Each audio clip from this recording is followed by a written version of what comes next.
Hey, this is Blaze. We're here at the Union Rescue Mission. We're about to do a piece on the situation with homelessness and in particular bathrooms. There are thousands of people on Skid Row and approximately 5 bathrooms. We need to do something about that, something humane. All right, Blaze out. Next, Andy Bales. I'm Andy Bales. I'm the CEO of Union Rescue Mission, downtown LA, right on Skid Row. We've been here as of January 1st, will be 125 years on the streets of Skid Row. And I've been asked to comment on the restrooms and the state of homelessness on Skid Row. And I can tell you that right now, unfortunately, the sidewalks are used as the restrooms. Business owners all throughout Skid Row, their buildings are getting destroyed by the urine. It's, you know, acidic, and it's eaten through the buildings and the paint. And so I rolled out today to talk to everybody that's out in tents out there to let them know that they can be first in line to come into our Thanksgiving dinner if they'll just make way for everybody that gets in line on Saturday. And I was rolling by puddles of urine 3 feet from the self-cleaning restroom. It's used as a brothel and a shooting gallery rather than the intended effect. And I think they were $600,000-700,000 each, but that's not the way they're used. At least in front of the Union Rescue Mission, right. at least around the corner. You know, the ones that I've seen are unfortunately nearby have not been used as they are intended. And Skid Row's population is absolutely at an all-time high. And I've been, although I've only been in this job nearly 11 years, I've been working around and helping on Skid Row for 15 years. And so in the last 15 years, we're at an all-time high of numbers of people. In fact, I believe it has doubled in the last 2 years. I know some people have said it's gone up 12% or whatever. I know that we used to be nearing 1,000. And then 2 years ago, we were at 2,000. And now I believe there's 4,000 people living in tents and boxes. It doesn't seem to be, you know, rocket science that we need more restrooms, but that we need a secure way. And I'm sure there's more innovations than that. Perhaps cameras guarding the door and letting people in, you know, from one office. Somebody could be securely saying, hey, one person at a time, use it as a restroom, and open the door and let the person come out when they have finished their business. But we've got to come up with an innovative way to allow human beings to have restroom facilities on the streets of Skid Row. Also, right. In my research on toilets, the impression I get is that if I just read it, I've never been in Skid Row, didn't know anything, and I just read it, I would think that the people in Skid Row were drug addicts or prostitutes. Let's clarify how many people are actually out of their heads. It's not just prostitutes. Right. And no, I mentally ill or rampant. I don't want to indicate that everybody on Skid Row is using drugs or alcohol, because it's a few that are using drugs and alcohol, and the gangs that are in charge who are using these restrooms the way they weren't intended.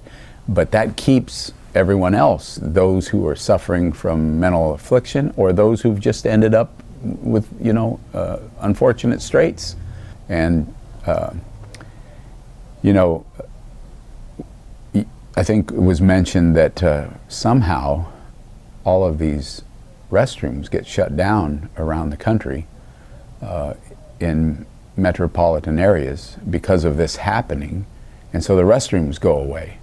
And I believe it's probably intended, unfortunately, that the restrooms go away because we want the people to go away.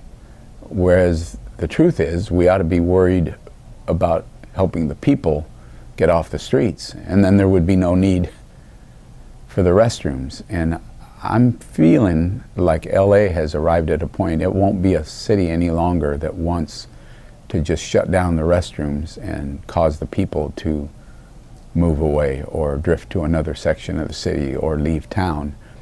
I think the City Council, as of recently, and their declaration of a shelter crisis, is admitting, hey, it's time to do something for the people.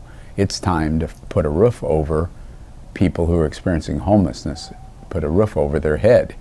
And you know, that's needed in LA, because LA only puts a roof over 25 to 30% of the people experiencing homelessness. That means they leave 70% of the people experiencing homelessness out on the street.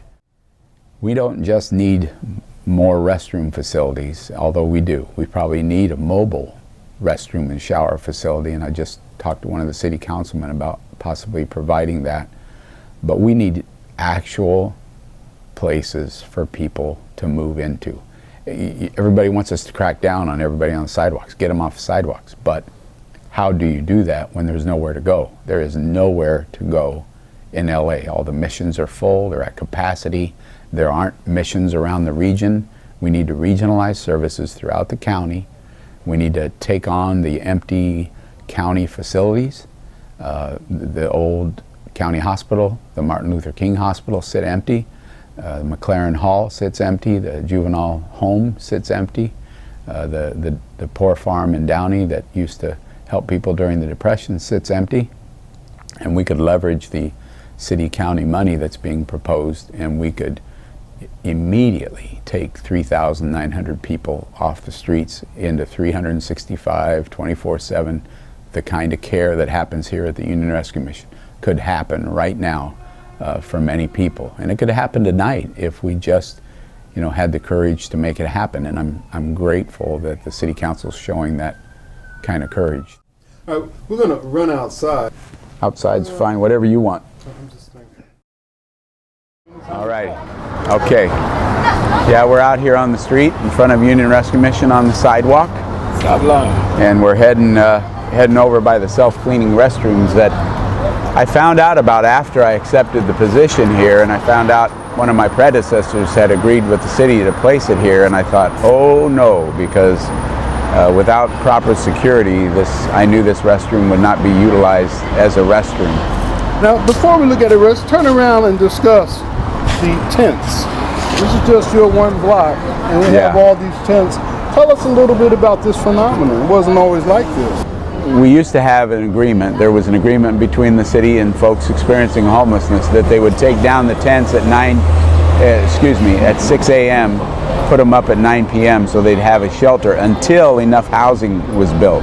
Well, that housing, I think it was attempted to be built, never came to an agreement. And then in the midst of that, the police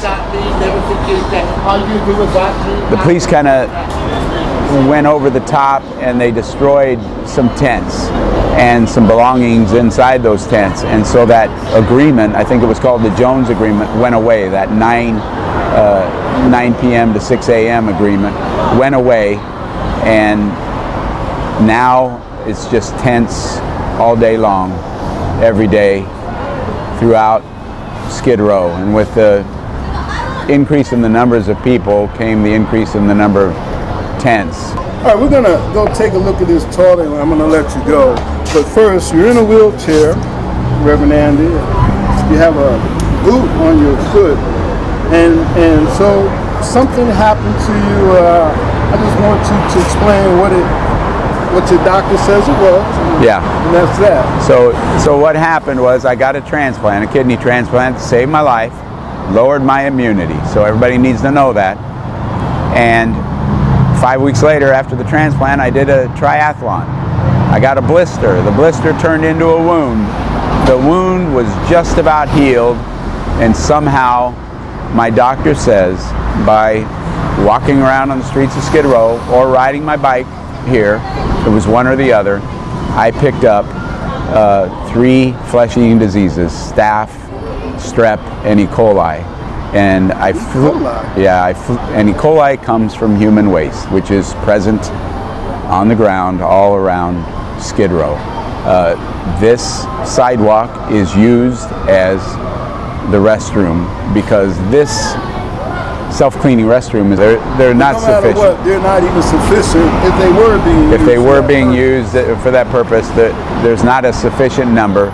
there's not sufficient security to make sure they're rightly used. And that's not the big question. The big question is, why are so many precious people on the streets in the first place, who not only should have a restroom, but they should have a roof over their heads of some kind. Oh, in closing, I also meant to ask, so what is the condition of your foot now? Because I read one point was real bad. I mean, what's happening? Yeah, a year and a month ago, my life was in danger. I had not only the gaping wounds in my foot, but I had gangrene. I had a blood infection all the way to my waist. I had a high fever. I was on antibiotics for 8 weeks. It took months and months for the infection to go away. It took the removal of a bone. And after the removal of a bone, I got complications, which is called Charcot foot, C-H-A-R-C-O-T. That only diabetics, type 1 diabetics and lepers often get. And that is when your bones, your foot flares up, turns bright red, gets hot, and it self-demolishes. Well, now, not only do I have Charcot foot, I have Charcot foot and ankle, which means my foot and ankle are self-demolishing, and the joints are ruined, the bones are ruined. There is no surgical procedure to fix this. All I can do is baby it until the eventuality is that someday, if I live long enough, I will lose my foot and ankle. So let's also tell them what happened in 2012, where you got transplant from, and about the triple bypass. So 2012, I had heart and kidney failure, and I couldn't get a kidney transplant because my heart was bad, and I couldn't get my heart fixed because my kidney would go completely bad. So the Lord fixed that. I had to raise, I think, $4.8 million in the last 37 days of the year, and we raised $5.8 million in the last 37 days, and then I had a heart attack. So they had to fix my heart, a quadruple bypass, which wiped out my kidneys. Then I had to go on dialysis for 4.5 months. I kept working. And then my wife stepped forward and gave me a kidney, saved my life. Yeah, she saved my life. And I returned, I set a world record I came back to work 3 weeks after my kidney transplant, and I kept going. And I kept going when I had this happen to my foot. I just traded in my car for a hand control car. And when the little boy asked me if I live in a big house, I live in a big house, a big old house without heat and without air conditioning in Pasadena, and I have 400 gang members who live on my block. I'm surrounded by people experiencing poverty, so I'm not necessarily living large. I'm living, as I told him, I'm living blessed by the Lord. He's certainly too good to me to even allow me to keep working here on the streets of Skid Row and at Union Rescue Mission, which is a wonderful place. All right, and thank you very much for this interview here on Skid Row. We'll come back for a more detailed explanation of some of the things we can do about the tent people and all this poverty and all these people. They have to urinate, they have to defecate somewhere. Absolutely. They must. Right? Yes, and they can do that best in an organized, healthy living environment that had shower and bathroom facilities. Even if it's a tent city with porta potties and showers, that's the least anybody deserves. Smiley. All right, so Thanks. we can walk on back and I'll unplug you from the big old porta potty. You know, they're all over the world. I can't figure out why people put 6,000 or 60, whatever ridiculous amount of 600,000 money. or 700,000. Yeah, they're like all over the world. I'm a bit suspicious. I'm serious. They're all over the world. And they don't seem adequate. Maybe if they even made it a quarter pay or 50 cents or whatever. Yeah, y'all gotta listen to somebody, the president. Yeah. How you feeling? What's your name? I'm Tremino. Tremino, nice to meet Yes, you. sir. Andy. I had to say to you, and I got you on that one. Because we sure got a lot of good stuff out of this right here. Yeah, thank you. Yeah, thank you. Thank We you. the ones grateful. Okay, what's your name? Andy. Okay, Andy. Thanks, now I Tremino. know what I write when I have good problems. When you have a problem with cinnamon, right? Oh, no, she best. No problems there. Not even here. All right, thanks a lot. Let me unhook you. Thanks, Michael.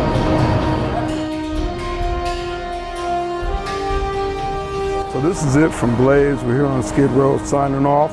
from the Union Rescue Mission, the heart of Skid Row, right on San Pedro and 5th. Blaze out.